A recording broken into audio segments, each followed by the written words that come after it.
Hello all and welcome as we continue to look at functions and relations and a whole bunch of this new notation and language dealing with what we've simply called before just equations.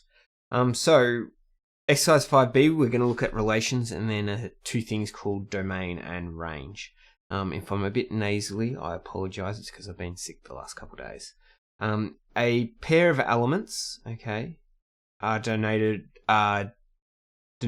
by an ordered pair x and y, where x is considered to be the first coordinate and y is the second coordinate. So that's just a pair of elements. Now, a relationship or a relation is simply just a relationship between two sets of data. Okay, so technically it's called a relation. That comes from a relationship. So we've dealt with many of these before, some of them through equations, some of them through coordinate sets, through ordered sets of pairs. So the relationship can be arbitrary, so it could be the student's number in the class and then their height, or it could be actually given by a certain rule, or it could just be sets of numbers recorded. So for example, S is equal to first coordinate, second coordinate, third coordinate, fourth coordinate, which contains 4 ordered pairs. That is technically describing a relationship.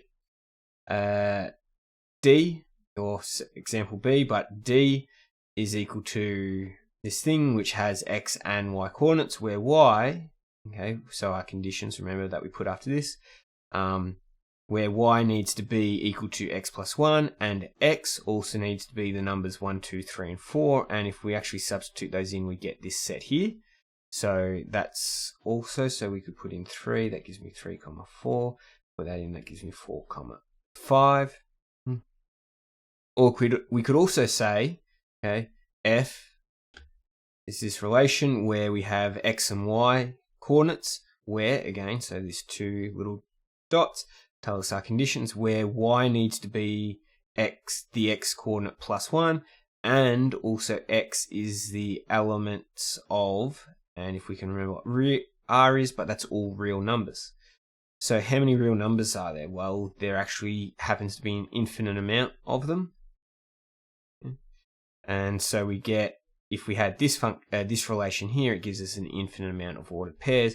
So if we plot them all next to each other, as we plot them all next to each other, it actually now starts to appear as a line. So that's a really basic look at relations and how they're written.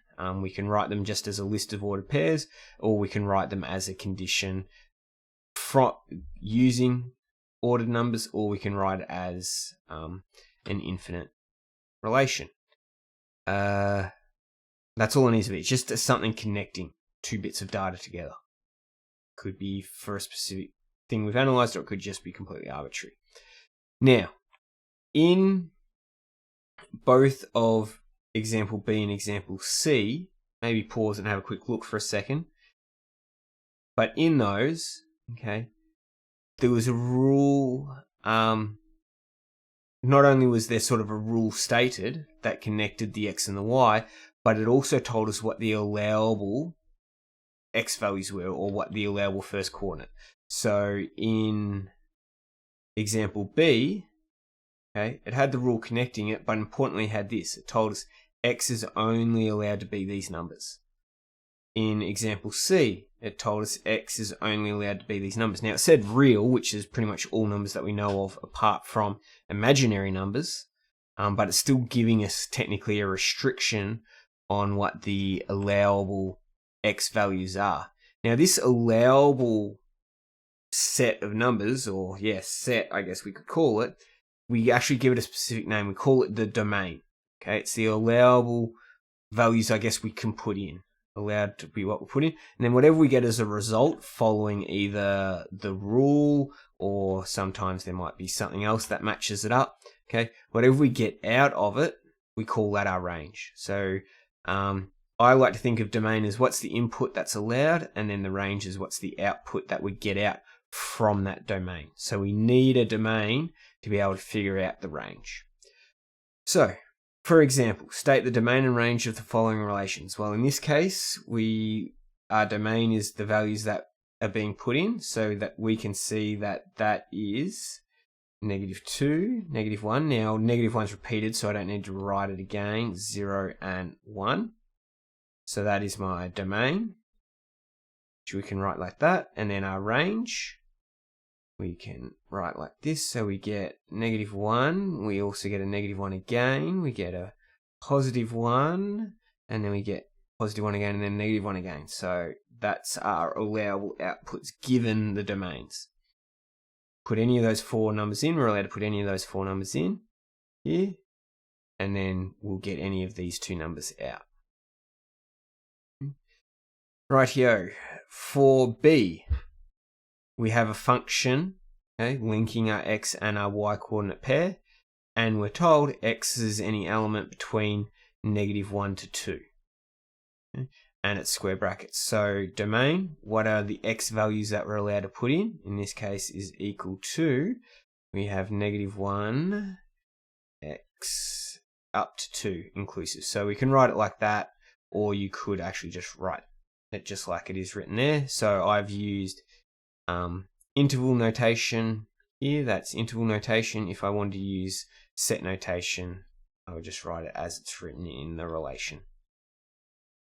Either of those will work. And then our range, okay, what are the allowable values that we're going to get out from this? Well, let's think about what the function is. We need to actually, what the equation is. I should stop using the word function, because we'll come to what that technically is later. But what this equation says, I'm going to be putting in these x values anywhere between -1 up to 2 into this equation. I'm going to get some y values out. So let's maybe just do a little bit of a table to have a bit of a test to see what we get out. That's x, that's y. And you may recognize that this is just a linear function, but even not, you can still do a table like this to do a test. I put -1 in, I get -1 times the 2, take away the 1, that's -3. Put 0, I get -1, put 1, I get 1. Put 2 in, if we'll take away 1 is 3. Okay. So they're the numbers I'm going to get out. And if you also did a graph, 2x take 1, it's going to be something like that. And we're allowed to go to -1 there, and we're allowed to go to 2 there.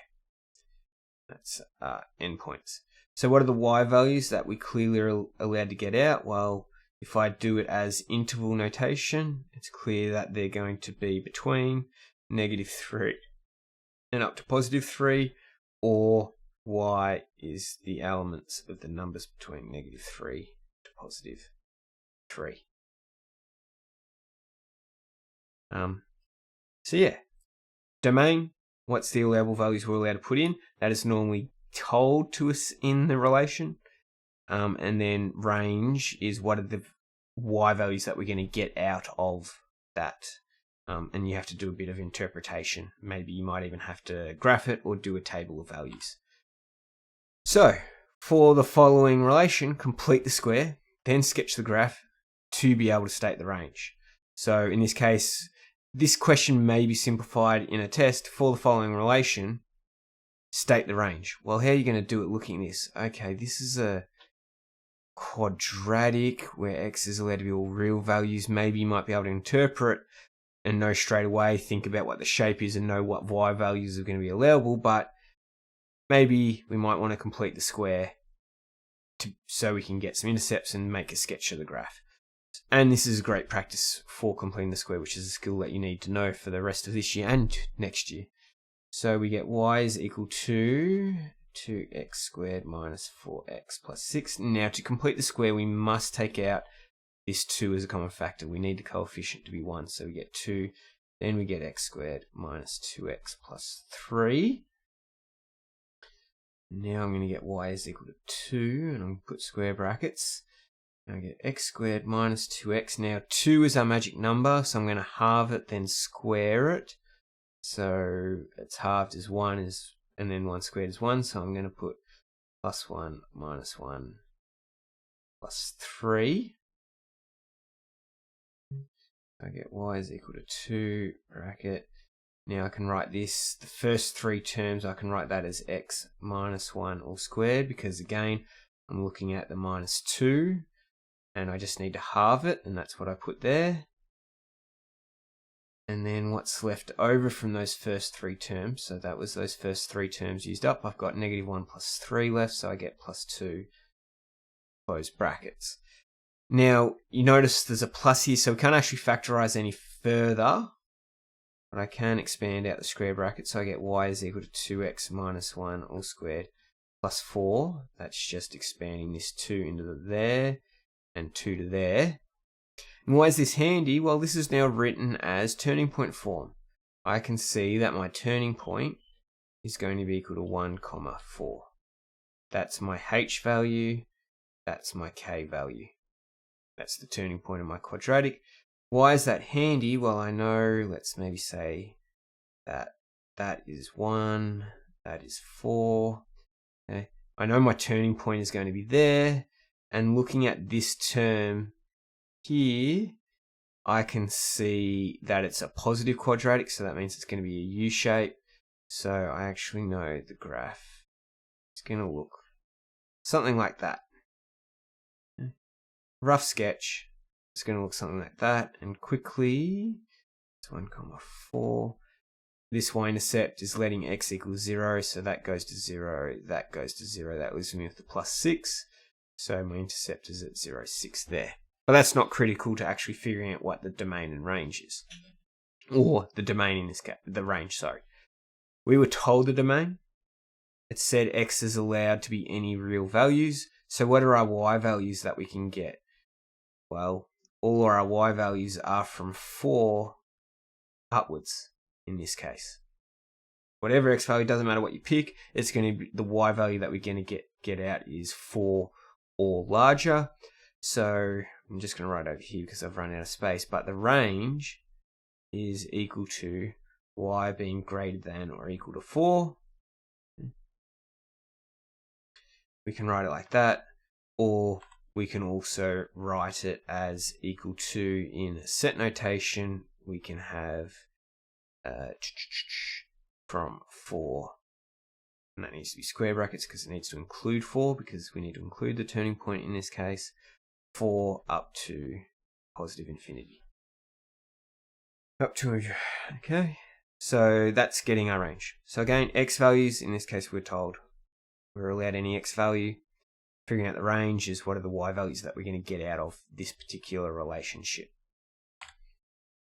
Okay. Sometimes though, we will have a relation written, so this we're told x comma y, and it needs to be equal to x minus 1 all squared plus y squared is equal to 9. There's no comma, and then x needs to be like greater than 2 or something, or x is the element of real numbers. That's missing. This bit's missing here. Okay? Now when that's missing, or when the domain is not stated, we get to assume, we're always allowed to assume the domain is just big enough to include everything in this relation. Okay?